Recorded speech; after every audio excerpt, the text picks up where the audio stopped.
আমরা কখনো প্রশ্ন করিনি রাত্রিবেলায় পথ হারিয়ে কোন জায়গায় এসে থামলাম।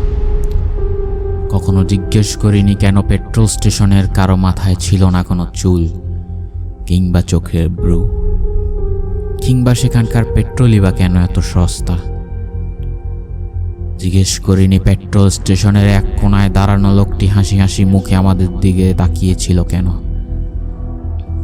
কেনই বা তারা সবাই রাস্তায় এসে পেছন থেকে দেখছিল আমাদের যখন আমরা চলে যাচ্ছিলাম।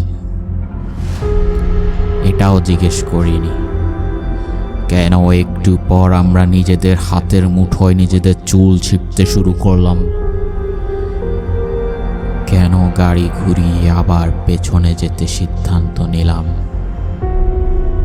জিজ্ঞেস করার দরকার নেই, কারণ আমরা জানি কেন।